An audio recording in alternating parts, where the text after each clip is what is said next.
Sir, what is your name? Richard Eaton. Richard Eaton? Yes. Sir, you're charged with going through a red light on Dean Street and Route 10. Yeah. What do you want to tell me about this? I have no idea. After leaving the VA hospital, I don't know if they gave me a shot or something or what, but I've never had a moving violation before. You went to the VA hospital?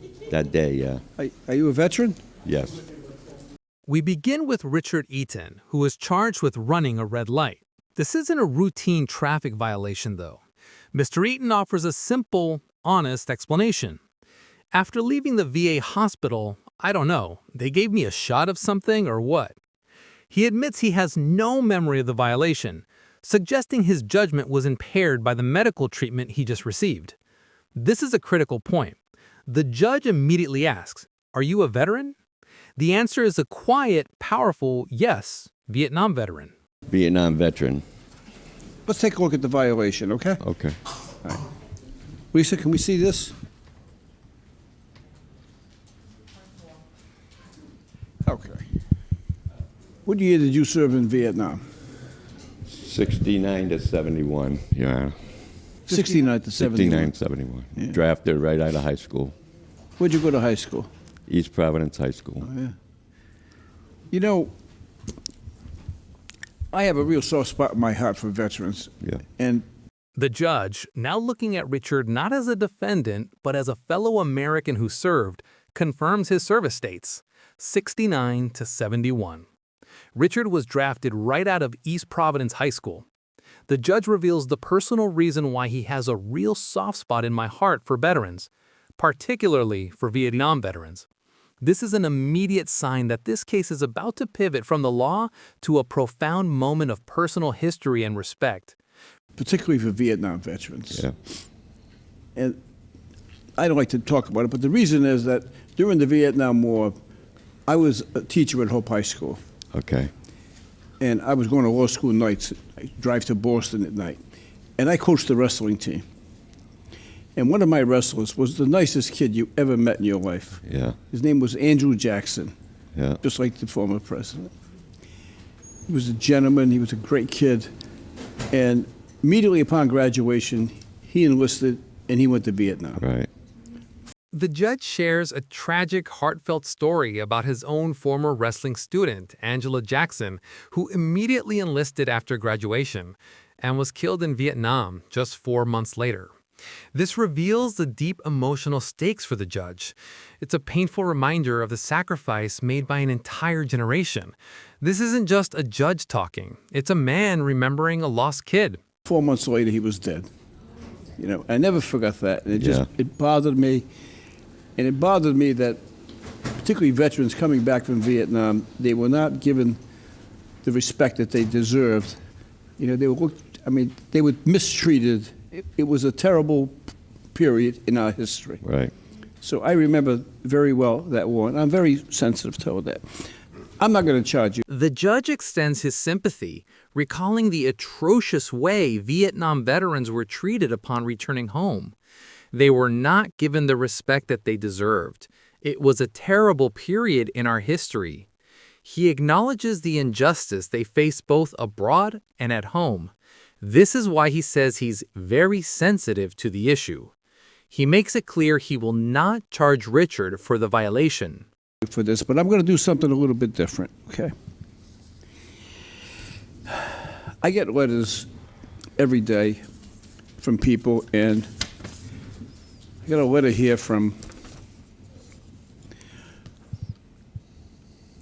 Honolulu, Hawaii, from a gentleman named Greg Abe. And he said, "My father served during World War II with the 447 Combat Regimental Team,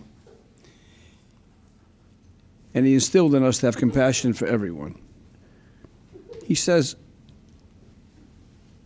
"Every chance I get, I always thank every veteran that I see." And he said, "At times, I even pay for their meals anonymously." Yeah. This is a gentleman in Honolulu who wants to give back to someone who served in the military. and he sent in a check for $30 made payable to the court. Nice. So I'm going to dismiss your. But the judge doesn't just dismiss the case. He does something remarkable. He reads a letter from a kind man named Greg Abe in Honolulu, Hawaii, who sent a $30 check to be used to help a veteran, honoring his own World War II veteran father. This is incredible. Veterans and their families, spanning generations and oceans, looking out for each other right here in the courtroom. Case, and we're going to honor Mr. Abe, who's a teacher at Roosevelt High School in Honolulu. Wow. Right? He's the director of the band. So we're going to honor him by charging you $30 court costs. We're going to use Mr. Abe's check to honor him and his father's service in the court. Thank you. And your Thank case is going to be dismissed. Thank you very much. Okay.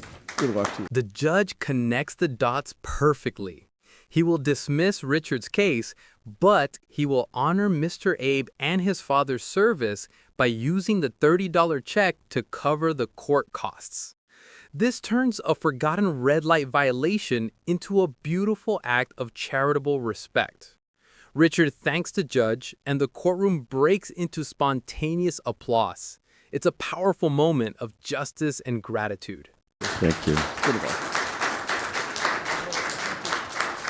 The judge now delivers a crucial message for the world, emphasizing that Vietnam veterans deserve the same recognition and respect given to the greatest generation. He reminds us of the savage nature of the war and how their suffering didn't end on the battlefield. This is a powerful call to action for every viewer. If you happen to meet one of them, please thank them for their service. It's well-deserved and long overdue. While everyone has and should have an enormous appreciation for the greatest generation, those men and women who fought in World War II, I believe that the same level of recognition and respect should be given to our Vietnam veterans. They served in an extremely unpopular and savage war, where 1 out of 10 of them became a casualty, and their sufferings did not end on the battlefield. When they returned home, instead of being welcomed as heroes, they were often treated with anger and hostility. Only about a third of the men and women who served in Vietnam are still alive today. If you happen to meet one of them, please thank them for their service. We quickly move to the second case involving Sharon and her male companion. They're here for a speeding ticket and are thrilled because the judge has already announced that those going only 1 mile over the chargeable speed will have their cases dismissed. They've done the happy dance already.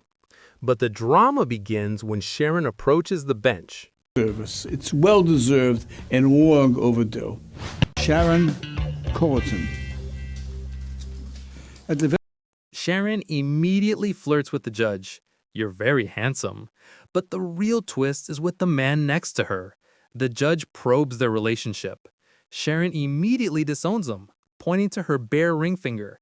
"That's not my husband. There's no ring on this finger." Then, the judge asks the man if he'll pay the fine if she's found guilty. His hilarious reply? No, no. He admits he was driving the car, but still won't pay. Very beginning of court today, Inspector Carrigan, when I made the announcement that anyone who was doing 31 miles per hour in a 20-mile-an-hour zone is going to have their case dismissed because it's 1 mile over those that are chargeable, 1 mile over the speed that is chargeable. I saw Sharon and her husband give the victory sign. Did the happy dance, Your Honor. So it's taken an awful long time to get up here. It has. So what do you want to? The man then offers his excuse. He's unemployed. The judge quickly dismisses the financial plea, but sticks to the legal reason for dismissal, noting the ambiguity in the law regarding the 1 mile over rule. The case is dismissed, but the judge seems more entertained than anything by the odd couple. Tell me about this. It's a pleasure to meet you. You're very handsome. Wait a minute. We're going to keep it here a little bit longer. He's not my husband. There's no ring on this finger. Well, I'm not going to get into your personal relationship. Thank you, sir. I mean, were you going to participate in the fine if I find her? No, No. I've done my participation already. You have. I was driving the vehicle, sir. Oh, you were going to pay. You were going to pay for it then, I was not. even though you I- would, even though you were driving, you wasn't going to pay. I'm unfortunately unemployed, sir. You what? Unemployed. The last I recall, I don't remember any law that says if you're unemployed, you don't have to pay a fine. Professional overview and call to action. The first case involving Vietnam veteran Richard Eaton was dismissed after he explained his red light violation occurred immediately after receiving treatment at the VA hospital. Judge Caprio, drawing on personal history and recognition of the historical mistreatment of Vietnam veterans, decided to dismiss the case completely. Furthermore, the judge honored a $30 donation from another veteran's family, Mr. Greg Abe, to cover the court costs, transforming the fine into an act of respect and charity. This ruling underscores Judge Caprio's commitment to prioritizing compassion, service, and historical justice over minor traffic infractions, especially when a veteran's medical needs are a factor. The second case involving Sharon was dismissed based on a legal ambiguity regarding speed limits. If you believe Vietnam veterans deserve this kind of respect and recognition, hit the like button. Which of these two courtroom moments shocked you more?